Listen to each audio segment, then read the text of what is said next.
आजची रेसिपी आपण अवश्य पहा आणि जर रेसिपी आवडली तर रेसिपीला लाईक करा, चॅनलला सबस्क्राईब करा आणि शेअर करा। चला तर मग बघूया आजच्या रेसिपीचा व्हिडिओ। बेसनचे लाडू करण्यासाठी मी हे 2 कप बेसन घेतलेला आहे। 1 कप साखर बारीक करून घेतलेली आहे मिक्सरमधून। हा सुकं खोबरं मी पाट काढून त्याची खिसून घेतलेला आहे। सफेद घेतलेला आहे पूर्ण। हे काजू बदाम कापून घेतलेले आहेत। किशमिश आहे। तर आपण आता हे पीठ भाजायला घेऊया तुपामध्ये। पॅन तापलेला आहे। पॅनमध्ये मी थोडं तूप घालते बेसन भाजण्यासाठी। थोडं घालायचं आहे तूप, एकदम नाही घालायचं। तर हे तूप पातळ झालेलं आहे।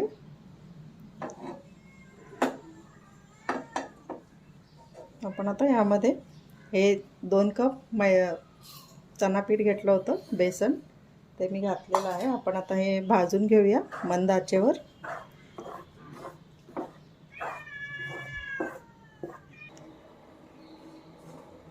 मध्ये मध्ये हलवत राहायचं आहे आपण पीठ, त्यामुळे करपणार नाही। आणि जसं पीठ भाजत जाईल तसं हे डिकळे सुद्धा कमी होतात, कलर चेंज होतो पिठाचा। आपण 2च चमचे तूप यामध्ये घातलेलं आहे।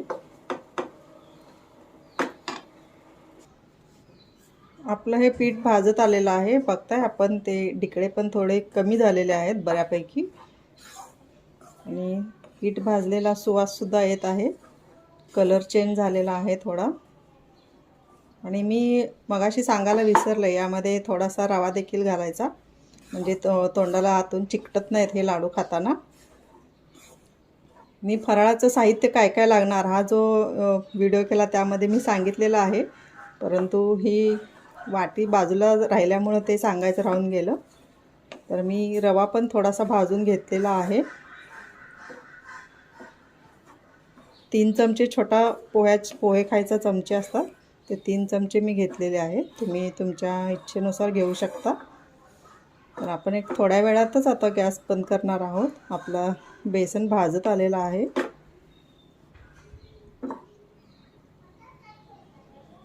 आपण आता यामध्ये अजून 2 चमचे तूप घालूया। आपलं बेसन भाजलेलं आहे, आपण थोडेसं तूप घालून हा भाजून घेतलेला आहे। आता अजून 2 चमचे तूप घालते।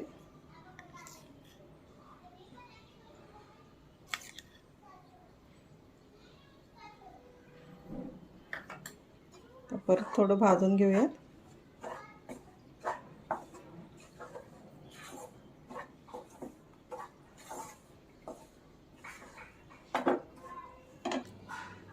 आपण थोडं तूप घालून एवढ्यासाठीच बेसन भाजायचं, कारण जास्त तूप घालून तुम्ही भाजलं तर ते भाजलेलं समजत नाही। म्हणून थोडं तूप घालून बेसन व्यवस्थित भाजून घ्यायचं आणि नंतर मग तूप वाढवायचं त्यामध्ये। आता आपण 4 चमचे तूप घातलेलं आहे आतापर्यंत। आपलं अजून शिल्लक आहे, अजून अर्धी वाटी आहे।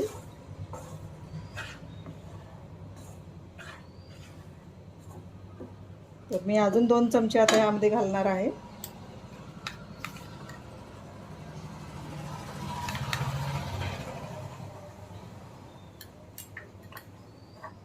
परत थोडं भाजायचे।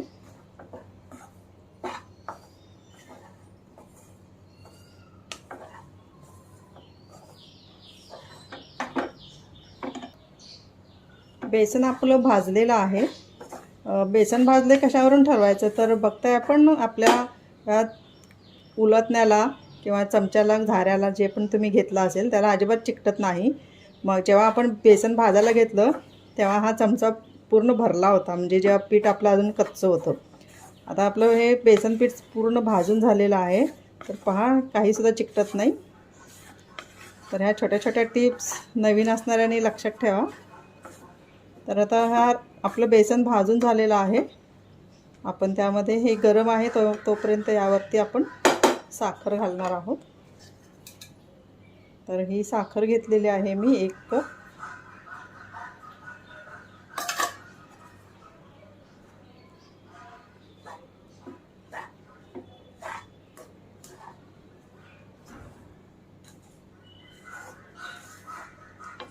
आता आपण यामध्ये रवा पण घालणार आहोत. आपण गॅस बंद केलेला आहे मी. यामध्ये मी रवा भाजून घेतला होता, सांगायला विसरला, त्यामुळे मी रवा भाजून घेतला. हा पहा, एक पोहे खायचे 2 ते 3 चमचे आहे रवा.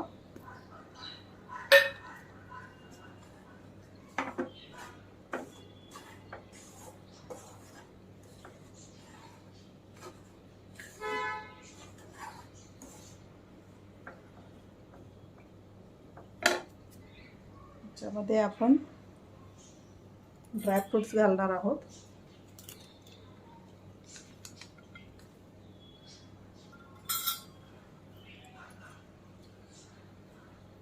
हे खोबरं जे किसून घेतलं होतं, खोबऱ्याचं खीस हा घालतो आहोत आपण. छान लागतं टेस्टला.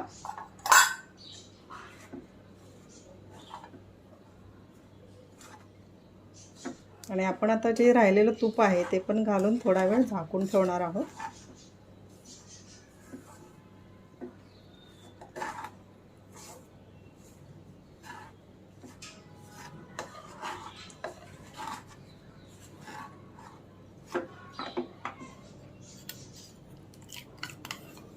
आपण आता हे जे शिल्लक तूप आहे ते घालूया.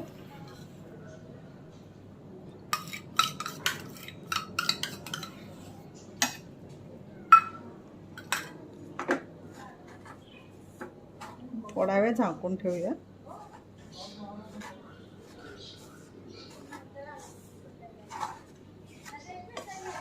कधी कधी कोणाला जास्त तूप लागू शकतं, कारण जर चणा डाळीचं पीठ मोठं असेल तरी देखील तूप जास्त लागू शकतं.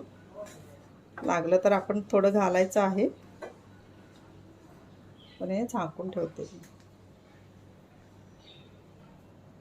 आपण हे आता 10 मिनिट झाकून ठेवूयात आणि नंतर बघूयात लाडू बांधायचे कसे ते.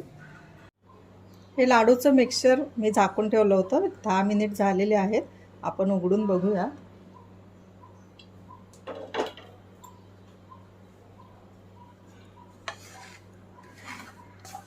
पहा, साखर वगैरे तुपामध्ये चांगली मेल्ट झालेली आहे. गरमीमध्ये बऱ्यापैकी गरम आहे. आपण लाडू वळूयात आता.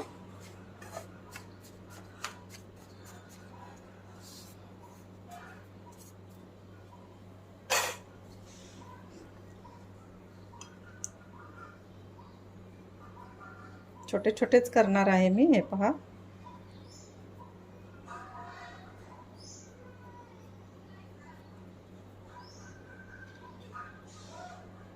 बदामाचे काप लावणार आहे.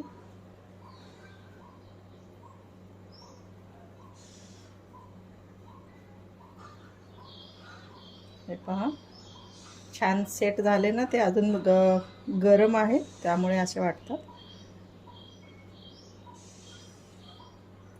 आपल्याला तूप अजिबात लागलेलं नाही. पाऊण वाटी आपण घेतलं होतं तेवढंच घातलेलं आहे. ड्राय वाटतं म्हणून लगेच परत तूप घालायचं नाही, नाहीतर गरम आहे हे पीठ. अजून जास्त पातळ होईल पीठ मग तुमचं.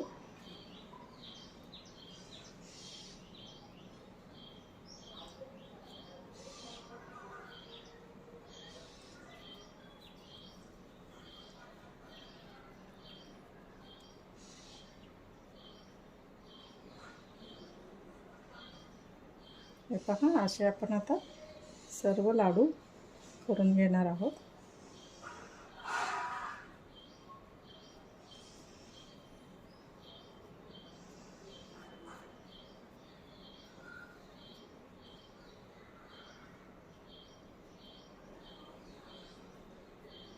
ड्रायफ्रूट्स देखील आपण यामध्ये घातलेले आहेत. किशमिश मी लाडूला लावणार आहे. थोड्या लाडूंना तुम्ही यामध्ये टाकले तरी चालेल. अशा प्रकारे आपण सर्व लाडू आता बांधून घेणार आहोत. हे पहा, लगेच लाडू वळतात. आपण यामध्ये थोडासा रवा घातलेला आहे. थोडंसं खोबऱ्याचा किस घातलेला आहे. खोबऱ्याच्या किसने खूप टेस्टी होतात लाडू.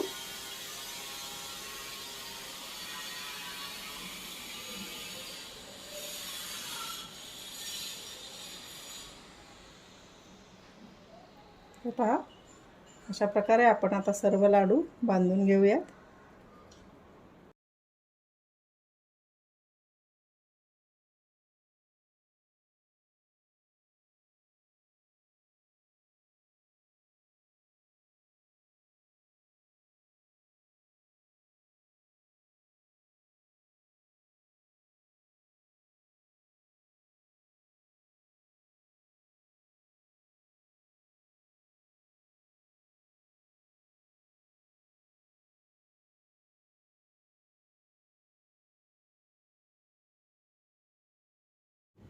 आपले हे बेसनचे मस्त बेसन, रवा आणि खोबऱ्याचं किस याचे लाडू तयार आहेत. तुम्हीही बनवा आणि रेसिपी कशी वाटली मला अवश्य कमेंटमध्ये सांगा. हॅपी दिवाळी.